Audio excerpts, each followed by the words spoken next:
Knowledge is not power. Knowledge is potential power. Knowledge is trumped every day by execution. And if you really want to change your life, you can't let the learning you have here lead to knowledge or become an idiot. You got to let your learning lead to action, and then you can become wealthy financially, mentally, emotionally, spiritually, and everything else. At this point in my life, nothing surprises me because every culture is different in the world, all the countries I work in, but we all have the same human needs. And so I hope I don't make any faux pas. I've been coming here for 25 years, so I think I probably won't make too many of them while I'm here. But I hope you know they won't be out of disrespect. But I really give a damn more than culture. I care more about the individual. It's because I've been obsessed with a question for most of my life, and the question really is, what makes the difference in people's lives? Why do some people perform so poorly consistently even though they have every advantage? And why are there some people that perform at the highest level have every disadvantage? And why are there some people that achieve everything they dreamed of and they're miserable? How many know somebody that has every reason to be grateful for their life and they're not? They're frustrated, they're pissed off, they're worried. How many know somebody like this? Say I. It's chronic. It's chronic in the world. And to me, that's failure. If you succeed and you're not fulfilled, that's failure. Because when you're not fulfilled, you've got nothing to really give anybody else. The problem is when you are learning in the way we've traditionally learned, it was preparing you for a different world than the one we're in. You were supposed to sit passively. When you report to your position when the bell rings, and then what do? Talk to your neighbor? Initiate? Make shit happen? No, what are you supposed to do? Sit down and what, guys? What are you supposed to do? Shut up. Don't talk to you. Today, if you're in business and you don't talk to your neighbor, you're out of business. Who's with me here? Say I. If you wait for someone to tell you what to do in business, it's over. Your competition has taken you. So we live in a different world, and here's the problem. You're still learning the way you were taught to learn.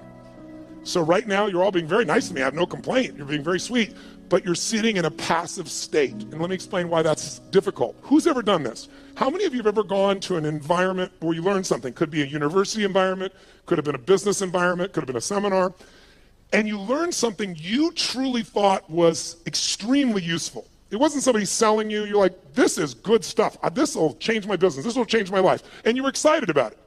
And then you went home and you never actually applied a frickin' thing that you learned. Who's ever done this before? Raise your hand and shout, I. Who's done this more than once? Say, I. Who still feels intelligent? Say, I. You're confused. Now, I've done the same thing in the past, and I had to figure out what's the problem here. How could I be this devoted, dedicated guy, commit my money, my time, my energy, go to these events, work my tail off, take lots of notes, and then not apply it? And it's because I was learning in a passive state. Because when you're sitting like you're sitting right now, there's nothing wrong with it, but you will not, how much will you remember? If I asked you, where were you on 9/11, and you're not even Americans, how many can remember the moment when you heard about those planes crashing in the building? You could see where you were, you could remember, raise your hand if you could remember every detail.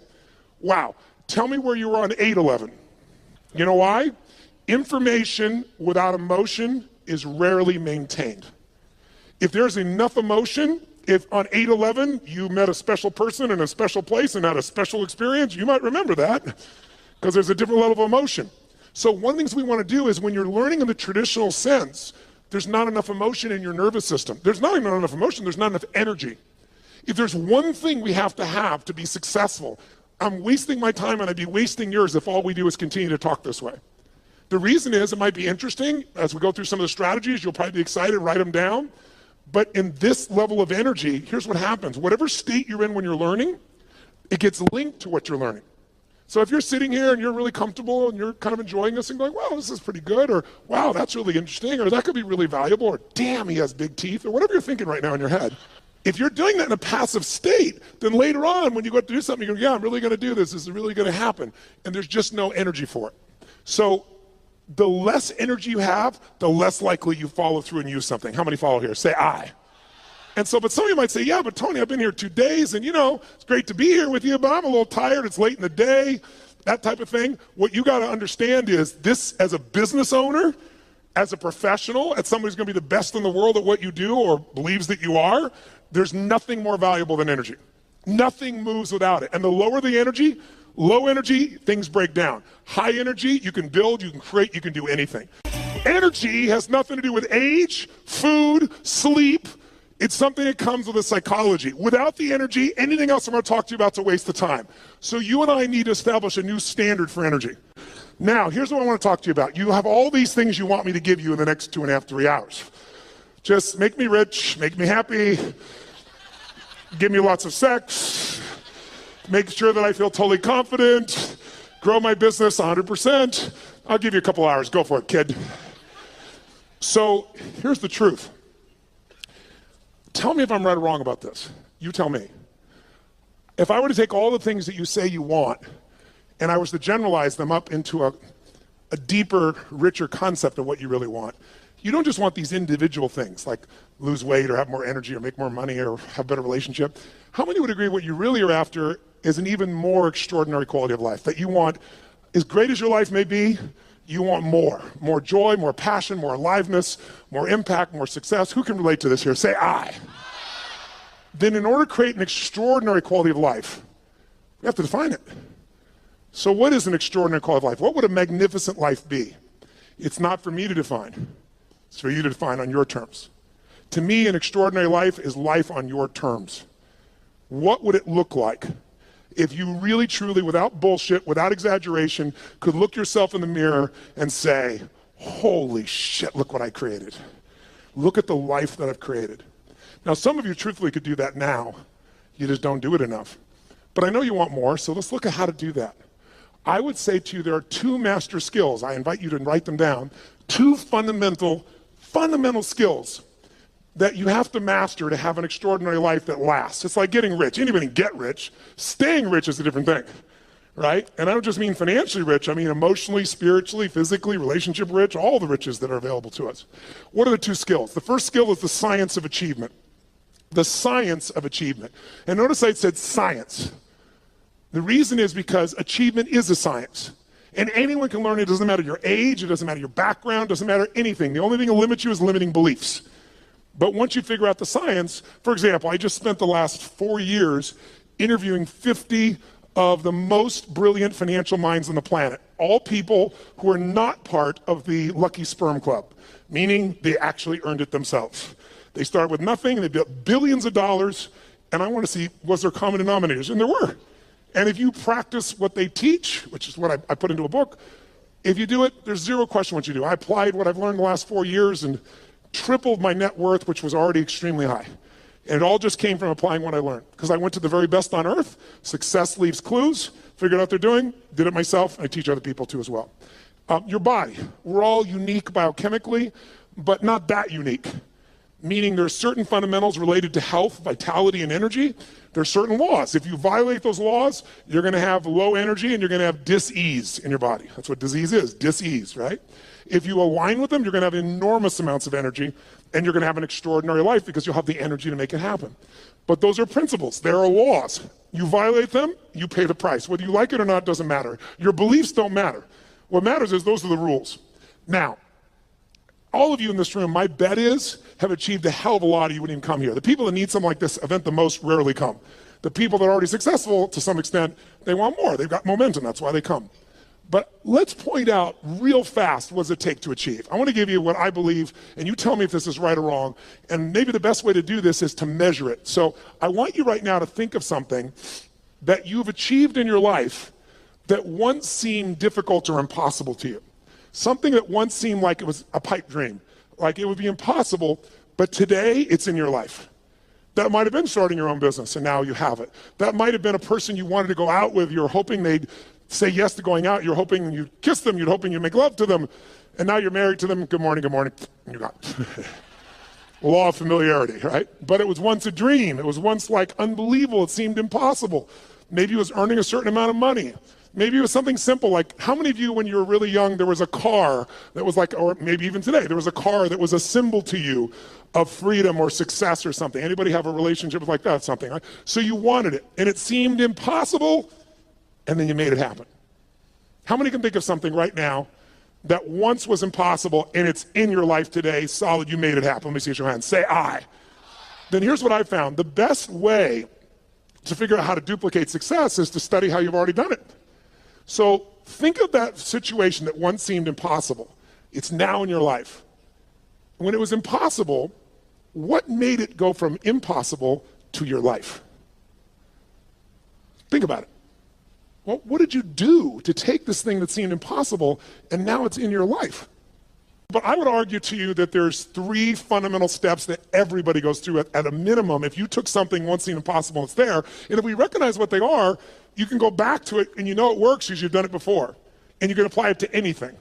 And I've applied it most of my life. And by simplifying it, whenever I really want to achieve something, I come back to these 3 steps and I make it happen. So the first step is, tell me if this is true for you. You became obsessed by it.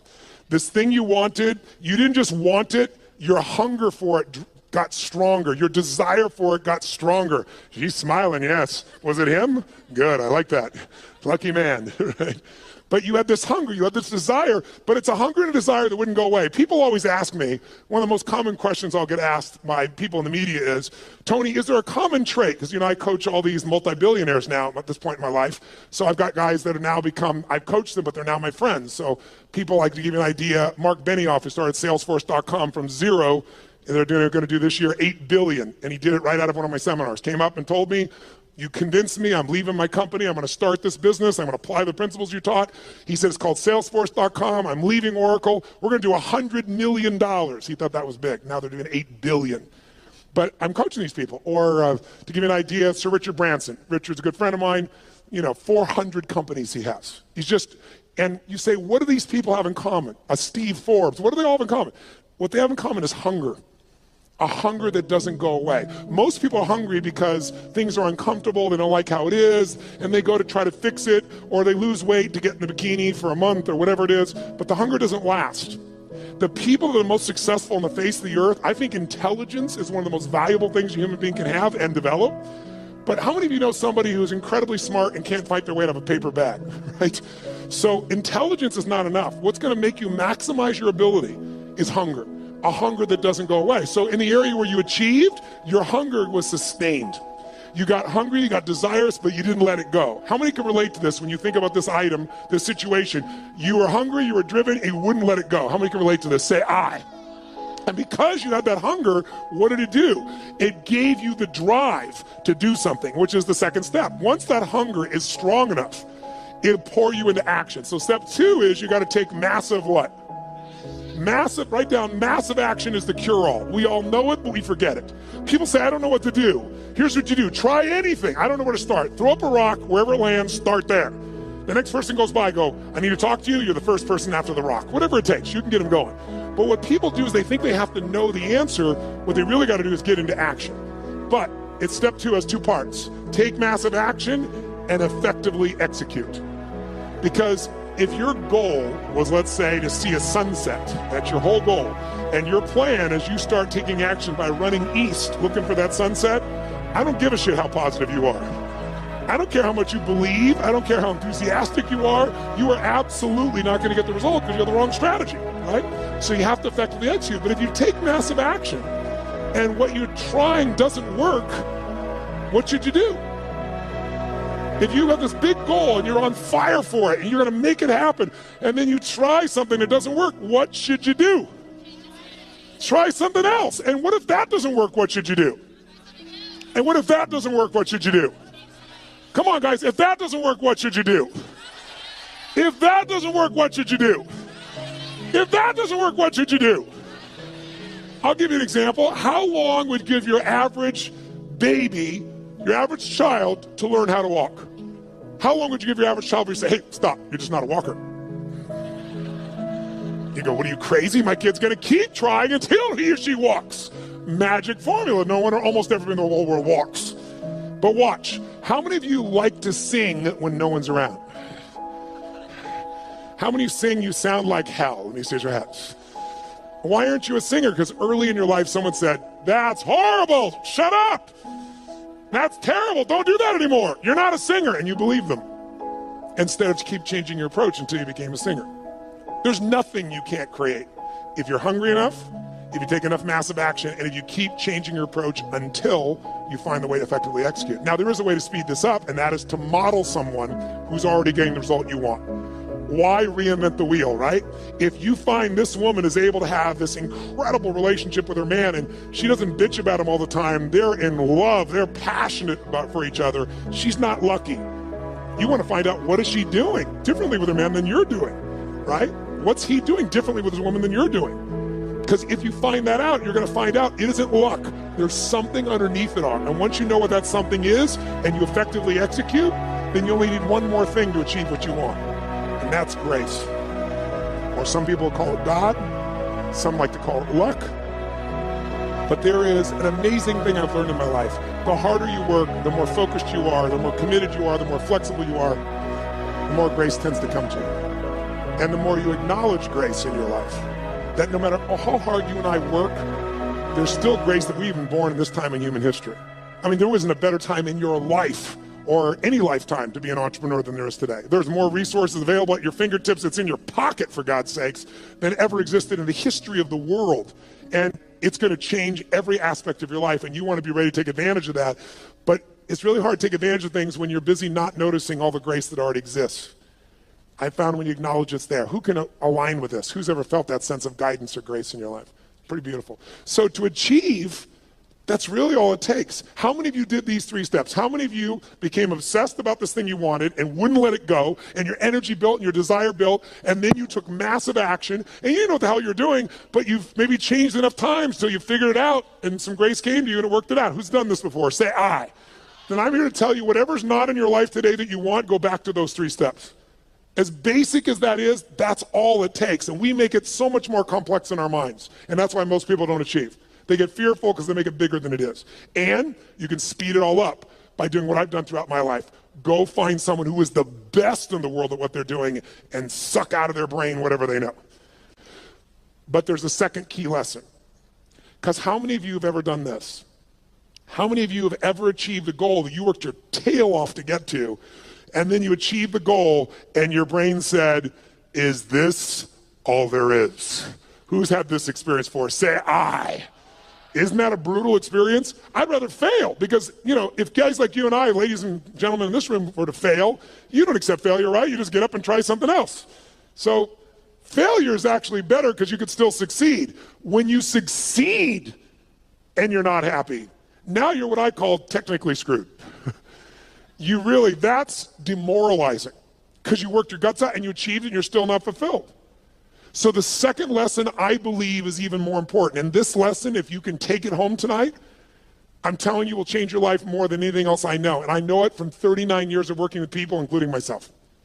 The second lesson is you must master the art of fulfillment. The art of fulfillment. And that sounds so basic, doesn't it? The art of fulfillment. But notice I didn't say the science of fulfillment. Why? It's not a science. You know why? Because what's going to fulfill you, my dear, you and you, even if you're dear friends or family, is not the same. Fulfillment's an art. If you want to know what fulfills people, look around this earth. You got to find what it is that will light you up. Because otherwise you achieve and you're not fulfilled. As I said earlier, success without fulfillment is the ultimate failure. You think that if you achieve, you're going to be happy. And I'm here to tell you, you got to happily achieve. And that sounds just like changing one word, but it's a different life. And in order to do that, you have to decide that fulfillment is even more important than achievement. And by the way, you don't have to choose. When you're really fulfilled, you tend to achieve more. But if you're going to be fulfilled by something in the future, and you can't find ecstasy in this moment, you won't find it in the future. More money, more accolades, more acknowledgement, more love, more alcohol, more sex, more whatever it is, it's not going to give you more ecstasy in the future if you can't find that ecstasy now. It's the most important decision of your life you could make today, and it could be worth the entire 2 days times 1,000. The most important decision that I'm offering you to think about making today, the most important decision in your life, what would it be? Some would say, who you're going to marry. And I wouldn't disagree with that. That's probably one of the most important things in your life. Who you're going to spend time with is who you become. And if you pick the wrong person, life is a bitch. Or you marry him or her, right? And if it's the right person, life can be magnificent. But as important as that is, and I've made the wrong choice initially and the right choice for the last 17 years, my wife's been the greatest gift of my life. I thank God for every day. But I'm telling you, even more important than that decision, because your husband or wife or your boyfriend or girlfriend could go away. They could die. They could get cancer. They could leave you. They could divorce you. You're not in control. We all have the illusion of control. We have influence, not control. Not when it comes to other human beings. The only thing we can control is what we think about, what we focus on, what we feel, and what we experience. The most important decision of your life is deciding you will be happy no matter what. Because unless you do that, you won't be. And I can tell you achievement is common. Happiness that is sustained is not. You want to be an achiever? Here should be your new goal. To achieve the highest level of daily happiness that any human has ever experienced. Because if you do that, you'll be the ultimate achiever. You'll dwarf everyone else and you'll achieve as well. So I'd like, in the short time I got left, to do two things with you. I'd like to give you some tools, more tools for changing your states. You live in a beautiful state. How many like to do that? Say aye.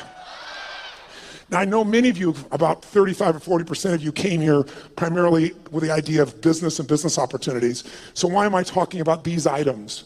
How many of you, your business is like an extension of your identity? Let me see a show of hands. Or it's like your child. How many can relate to that, right? And how many of you have some children that need some correction? And so I do literally a 5-day total immersion on business. So I'm not holding back, but in 3 hours, I'd be sprinkling it. But I'd like to plant just a couple of seeds with you. And there's a unique opportunity that I'll tell you a little more at the end that the Australian government has created, that if you're an Australian citizen, who's an Australian citizen here? Awesome. You can go through my business mastery program and my Unleash the Power Within. One affects your psychology, one does every aspect of business. My promise out of the business mastery program is simple. If you don't have $1 million of value out of day one, you can leave on that point. You can even take your notebook with you. Nobody leaves. I've been doing this. I help people grow their business 30 to 130% like clockwork. And I'm talking about businesses like a company called HomeX, the largest home builder in Mexico.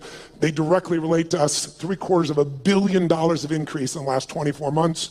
Or a chiropractor's got 2 members of his staff, an army of 2, and he's doubled his business in the last 9 months, right? That's what I do. My greatest skill, and how do I do that? It's like how I've built all these businesses, but it started with one understanding that I want you to have, and it's why I focus today on achievement and fulfillment, because if you look at any business and you want to know what the chokehold is on the business's growth, it's always the owner. It's always the leader. Because the chokehold is in the form of your psychology and your skills. And I would say to you, jot it down, 80% of success in business is psychology and 20% is mechanics. Now, don't get me wrong. I'm a big believer in strategies because I know one strategy can save you a decade of pain. One strategy can make you $1 million. But if you have the strategy, how many have had lots of strategies in the past and then not followed through? Who's done this before? Say aye. That's why your psychology is the most important part. So I'll give you the details at the end, but I want to plant the seed with you. If you want to grow your business, you've got to grow. There is no business that's going to grow dynamically and consistently and give you huge levels of financial and emotional and spiritual rewards without you growing. But you have to have a way to do it that's disciplined, that gives you both the psychological change, but also the skill change. Some people do have a great psychology, but they know how to make a great product or service, but they're terrible at marketing. And today, by the way, does the best product win in the world we live in today? Yes or no? No. Which product wins? The best marketed product wins. Now, long term, the best product and the best marketing wins. That would be in the past Apple. I say the past because they're slipping a bit, because they've stopped innovating at the same level they used to. But the bottom line is if you have incredible product or service and you have incredible marketing, you're going to win. But we live in a world with shitty products. Who's ever seen someone's a product far inferior to your own product or service, and they're making more business than you are? Let me see your hands here. Say aye. Today, is it easier to market or harder? Which one? Which one? It's easier and it's cheaper, but it's less effective. The reason is 15 years ago, I don't know what the numbers are in Australia, but I know what they are in the UK, I know what they are in Germany, France, and the US, and it's identical numbers. About 15 years ago, it would be 16 years ago now, they did the study, and they found that it took on average 4 exposures to a product on average before someone then took action, on average. Does anybody know what it is today, meaning as of last year? 16. 16 exposures on average before someone responds. So today, it's really hard to succeed if you're in a situation where you're trying to market, and what are you going to compare to? Today, people have gigantic budgets. That's why you've seen all these small businesses disappear and more big businesses show up. And how are you supposed to compete with that? The answer is you can, but you have to use a totally different tack. You can't do traditional advertising. You're going to have to learn to master what I teach, which is how do you become the expert in the field so that people come to you because they want to understand what you know about it. Where people seek you out, you don't advertise for them. Because whatever advertising you have, if you're a small business, it's going to be very hard for you to compete with that. And that is for every kind of product you can imagine today, isn't it true? So a lot of people get down and out. It's just because they don't understand. It is so easy in the world we live in today to develop a level of expertise where your marketing is not marketing, it's adding value. If there's one way to become wealthy in business, there's only one way to stay wealthy. Find a way to do more for others than who? Than who? Than anyone else. If you find a way to add more value than anyone else in your category, you will completely dominate that marketplace. And if you keep doing it and you keep innovating and you keep growing, you can go from a tiny little business where everyone else dominated you to where you're the dominant force.